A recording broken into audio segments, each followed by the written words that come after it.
Buenos días, soy Alonso con Fe y Pensamiento Crítico. Estamos en nuestra lectura del libro de Job. El día de hoy nos toca leer el capítulo 26. Capítulo muy pequeño también. El capítulo anterior fue creo que el más pequeño que hemos leído en toda nuestra historia. No sé cuál es el libro más pequeño o el capítulo más pequeño de toda la Biblia. Tal vez es un conocimiento común. En el capítulo 26, Job reprende la insensibilidad de su amigo Bildad. Su amigo Bildad le acaba de hablar en 6 frases, nada más, lo que Job había estado diciendo. Job ha sustentado muy hábil, inteligente y lógicamente, con mucha profundidad, la aparente falta de justicia, nuestra falta de visión ante lo que parece no justicia, pero la justicia se da más allá de los límites de nuestras propias expectativas. Y él dice, y si no, ¿quién me desmentirá ahora y reducirá a nada mis palabras? Y como sus amigos no pueden, simplemente no pueden argumentarle y ganarle en el debate en este momento, simplemente dice, el hombre no es nada. Uno de los amigos, Bildad. El hombre no es nada de nada. ¿Qué es el hombre para Dios? Todo lo que Dios puede es, el hombre no es nada. Y termina la frase con, cuanto menos el hombre que es un gusano. El hijo de hombre también gusano. Absoluto inservible. ¿Ok? No es una forma de argumentarle a Job su sustento, su concepto, no, sino decirle, no importa lo que pienses, creas y ganes y todo, eres gusano. Y no solo eres, somos, no somos nada. Por las puras, por gusto nos aferramos a conceptos y a ideas y somos gusanos. Nada importa, básicamente. Entonces Job responde. Ya está embalado Job. A Job le duele hablar. Lo mencionó en capítulos anteriores, respirar, hablar, le pesa, le duele, le es pesado por todas las heridas e infecciones y ampollas que tiene en esta enfermedad tan terrible que le ha caído, pero ya está embalado. ¿Okay? El hombre es un gusano ante Dios. Entonces respondió Job y dijo, ¿en qué ayudaste al que no tiene fuerzas? ¿Has amparado al brazo sin fuerza? ¿En qué aconsejaste al que no tiene sabiduría? ¿Y qué sana sabiduría te has dado a conocer? ¿Qué estás hablando? ¿De qué sirven las palabras que acaban de salir de tu boca? Eso es lo que está diciendo. ¿A quién has anunciado palabras? ¿Y de quién es el espíritu que procede de ti? O sea, ya lo va a azotar. Las sombras de los muertos se retuercen debajo de las aguas y también los habitantes de estas. El Seol está descubierto delante de él, y el Abadón no tiene cobertura. A ver, Seol se refiere a, ya sabemos que la tumba o el infierno. Abadón se refiere al lugar de perdición o destrucción. ¿Ok? Él extiende el norte sobre el vacío, cuelga la tierra sobre la nada, encierra las aguas en sus nubes y las nubes no se rompen debajo de ellas. Encierra las aguas en sus nubes, estamos hablando de la condensación del efecto nube cargada pre-lluvia, y las nubes no se rompen debajo de ellas, se mantienen ahí. Él encubre la faz de su trono y sobre él extiende su nube. Estamos hablando de toda la prosa poética de la poderío, grandiosidad, majestuosidad de Dios. Como creador, como dueño y todopoderoso del universo, está haciendo toda esta figura poéticamente, literariamente poética. Él encubre la faz de su trono y sobre él extiende su nube. Ha puesto límite a la superficie de las aguas, hasta el confín de la luz y de las tinieblas. Las columnas del cielo tiemblan y se espantan ante su reprensión. Él agita el mar con su poder y con su entendimiento hiere su arrogancia. Él agita el mar con su poder y con su entendimiento hiere su arrogancia del mar. Con su espíritu adornó los cielos, su mano traspasó la serpiente tortuosa. He aquí, estas cosas son los bordes de sus caminos. Está describiendo él ahora a Dios. A pesar que el amigo también describió a Dios y su grandeza. Y cuán leve es el susurro de la palabra que hemos oído de él. Pero el trueno de su poder, ¿quién lo podrá comprender?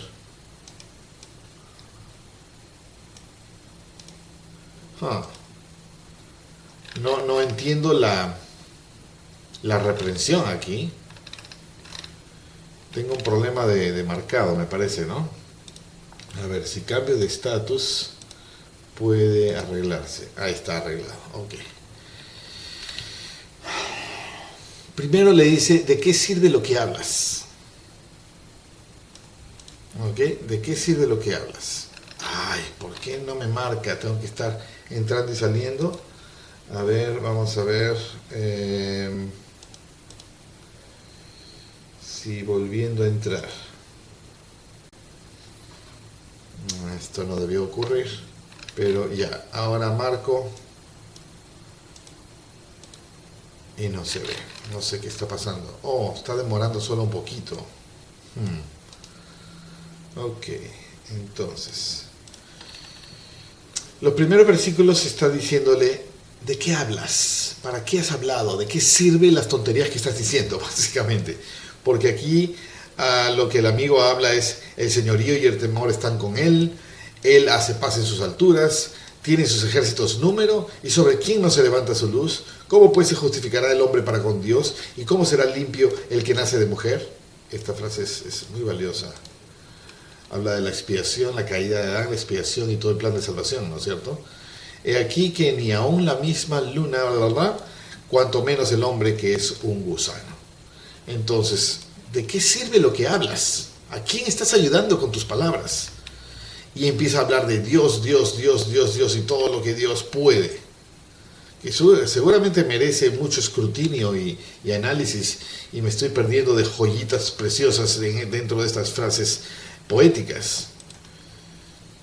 Pero solo está describiendo a Dios, ¿o no? O está mencionando también la doctrina de la expiación. No creo que el asistente pueda, no digo que no pueda, pero que quiera que acierte en una interpretación más profunda. Bueno, vale la pena intentarlo. La escritura dice, ok, ahí está. ¿Qué significa todo esto? ¿Hay alguna simbología en la doctrina de la expiación y plan de salvación escondidas en estas palabras? A ver qué nos dice.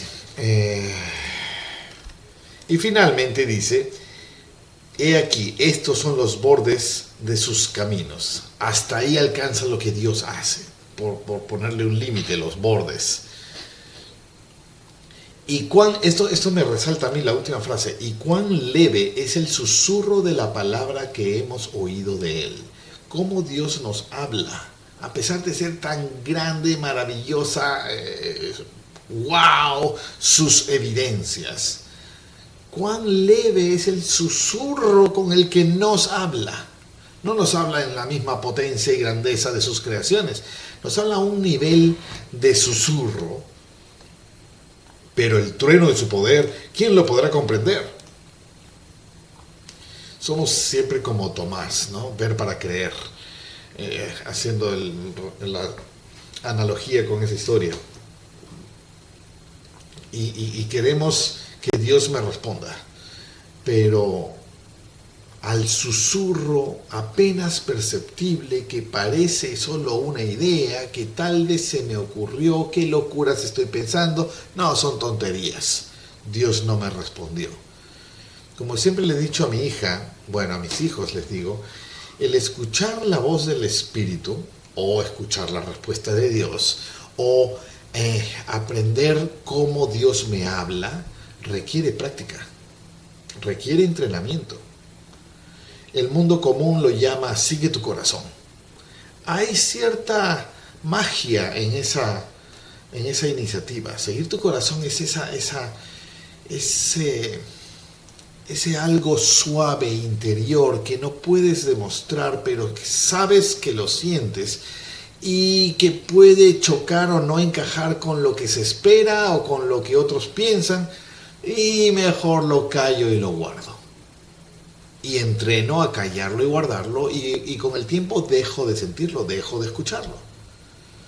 Pero si lo empiezo a escuchar, a hacer caso, a hacer lo que esa pequeñísima sensación tipo susurro por ahí aparece y que sé que está, y le hago caso y obedezco a esa inclinación, no es la palabra, pero ese llamado sutil, obedezco y surgen las cosas extrañamente mejor, bien o diferentes. Al final de la historia es mejor.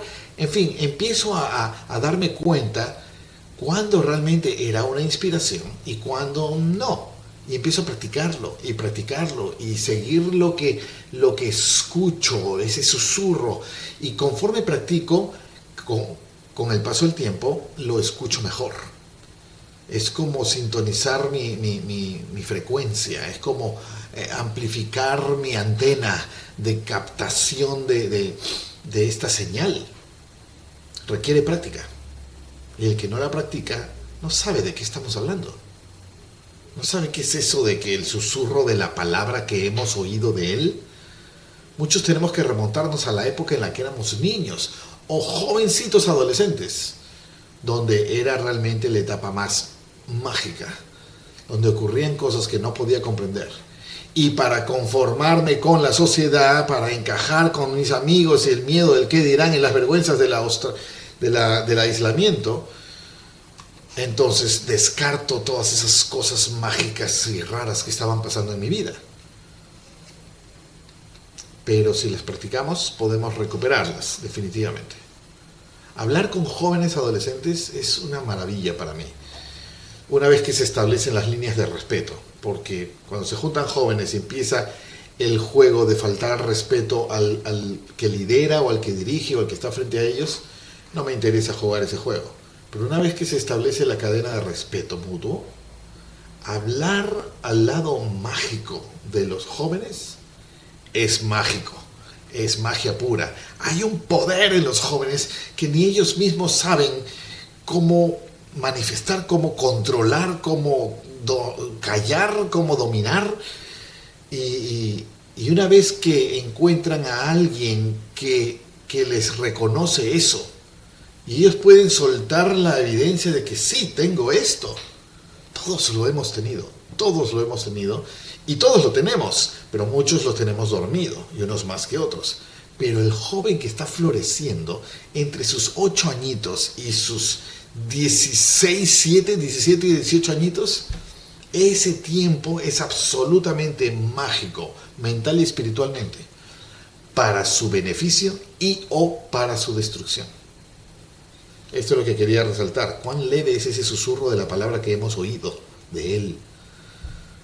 Pero yo te testifico, suena demasiado religioso, pero yo te garantizo, aseguro, por mi propia experiencia, que al practicar, seguir los susurros del Espíritu, se afina mejor nuestra capacidad de oírlo y se oye mejor con el tiempo.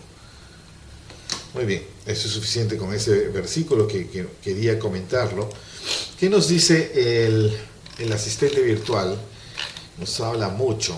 El pasaje que citas, Job 26 tanto, es una porción del Antiguo Testamento que forma parte de un discurso más amplio, donde él reflexiona sobre la grandeza y el poder de Dios frente a las maravillas de la creación y el orden cósmico. Este texto es poético y está cargado de imágenes vívidas que resaltan la soberanía divina sobre el universo, desde los reinos de los muertos hasta los cielos y la tierra. Vamos a desglosarlo. A ver, contexto y significado general. Job responde a los argumentos de sus amigos, eso lo tenemos claro, quienes intentan explicar el sufrimiento desde una perspectiva limitada. Job, en cambio, eleva la conversación al señalar que el poder y la sabiduría de Dios trascienden la comprensión humana. Eso lo hemos entendido, ¿no es cierto? Los versículos 5 al 13 describen cómo Dios ejerce control sobre todas las dimensiones de la existencia, el inframundo, Seol y Abadón, la tierra, los cielos, las aguas y hasta las fuerzas caóticas simbolizadas por el mar y la serpiente tortuosa. Es una afirmación de la omnipotencia y omnisciencia divina, contrastando la fragilidad humana con la majestuosidad de Dios. Excelente. Creo que hasta ahí sí lo había captado, aunque el orden de sus frases se me escapa a veces en la gramática o estilo de escritura antiguo. Cuando lleguemos a Isaías, leamos Isaías, te juro, yo voy a hacer un rompecabezas en 3 dimensiones y al revés. Y vamos a solicitar mucha ayuda. Análisis versículo por versículo, pues no quiero entrar en eso. El poder sobre el caos, la creación y sus límites, los muertos y el inframundo. Muy bien, me quedo con este párrafo que nos resume lo que parecía que estábamos entendiendo, ¿no es cierto? Simbología y conexión con la expiación y el plan de salvación. Yo hago esa pregunta. Aunque Job 26 no menciona explícitamente la expiación o el plan de salvación, términos más desarrollados en el Nuevo Testamento y en doctrinas cristianas posteriores, hay elementos simbólicos que podrían interpretarse como ecos o prefiguraciones de estos conceptos, especialmente desde una perspectiva teológica cristiana. Dominio sobre el Seol y el Abadón. En el cristianismo, la expiación incluye su victoria sobre la muerte y el infierno. Excelente. Muy buena atrapada. La serpiente tortuosa. La serpiente tortuosa evoca imágenes de la serpiente de Génesis 3, que la tentó a Eva y hizo caer a Adán y Eva, asociada con Satanás y el pecado. En el plan de salvación, la derrota de Satanás es un tema central. Excelente. Control del caos. El dominio de Dios sobre el mar y las fuerzas caóticas pueden interpretarse como una metáfora del orden que trae la redención. Está un poco tangencial y estirado, pero me gusta, no deja de ser poéticamente bonito. En el plan de salvación, el caos del pecado y la separación de Dios son restaurados mediante la obra de Cristo, la expiación, ¿no es cierto? Quien calma las tormentas. Qué buena referencia, este asistente, al tenerlo todo frente a sus ojos, sin error, y al mismo tiempo me capta, me amarra ideas que podría yo llegar a ellas, pero me tomaría mucho proceso. Está muy bien. La luz y las tinieblas. El establecimiento de límites entre luz y tinieblas recuerda la creación y puede simbolizar la separación entre el pecado y la santidad. Ok, ya más estirada la interpretación. No deja de estar mal, no deja de estar bien, perdón, pero ya es una extrapolación, me parece. En la expiación, Cristo es la luz del mundo que disipa las tinieblas del pecado. Sí, si estiramos, mira, podemos usar el ejemplo del viento que sopla por la ventana o de la mariposa que sale de su cocún, ¿cómo se llama? De su crisálida.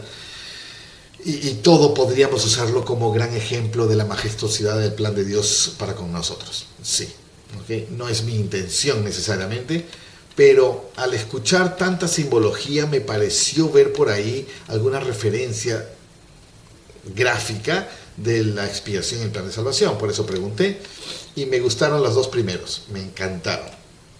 ¿Okay? La creación y sus límites y los muertos y el inframundo con respecto a la, simbología. Me encantaron estos 2 primeros. Muy bien, interpretación teológica y conclusión. Este capítulo puede verse como una afirmación de la soberanía de Dios que siente las bases sobre el plan de salvación. Si Dios tiene poder sobre la muerte, el caos y las fuerzas del mal, entonces tiene el poder de redimir a la humanidad, hablando del tema de expiación. Aunque el texto no desarrolla directamente la expiación, los temas de victoria sobre el caos y la muerte resuenan con la narrativa más amplia de las Escrituras, culminando en la obra de Cristo. Yo veo a todo el paquete de Escrituras, que es una pintura en el tiempo del desarrollo de ciertos personajes, en mucho tiempo, muchísimo tiempo. De Adán hasta Noé, estamos hablando más o menos 1500 años. De Noé a Abraham, más o menos 1000 años. De Abraham a Noé, otra vez 1000 años más o menos. De Abraham a Moisés, de Abraham a Moisés, otros 1000 años más o menos. Y de Moisés a Cristo, otros 1500 años. Entonces estamos hablando de un montonazo de años. Tal vez he tirado demasiados años en mis números, hasta Cristo. Y de Cristo para acá estamos hablando históricamente 2000 años. Entonces, sí veo realmente una concatenada estructura de un mismo mensaje, que se va transformando y adaptando según, quiero decir soberbiamente, según la capacidad del hombre de aceptarla. Pero sé que sueno como que yo soy superior a los hombres de épocas anteriores. Y no es mi intención. Pero definitivamente al niño de pecho le doy leche, no carne. Entonces, al niño más crecido le doy ya papilla, empiezo a darle sólidos. Al niño superior le entrego todo tipo de alimentos porque ya está listo para procesarlos. Y así veo la historia humana. Pasos necesarios en su momento, preparatorios para siguientes pasos diferentes de apariencia en el futuro. Pero no porque son diferentes entonces significa que el hombre cambió. No significa que Dios cambió. No significa nada de eso. Significa que es parte de un proceso. Y veo la expiación de Cristo anunciada desde Adán, desde el Génesis, a través de todo el Antiguo Testamento. Obviamente el Nuevo Testamento siendo el gran cierre de todo lo profetizado antes. Y a partir de ahí, y por esa misma razón pivot, la expiación, todo lo que viene después. Entonces, por ese entendimiento mío, es que hice la pregunta, ¿es esto también una referencia a la expiación? Y este es lo que hemos leído. Muy bien, entonces ya he hablado bastante de un versículo bien pequeño. Son mis personales joyas que encuentro y disfruto mucho encontrar, y más aún compartir. Así termino el capítulo 26 del libro de Job. Nos vemos el próximo episodio.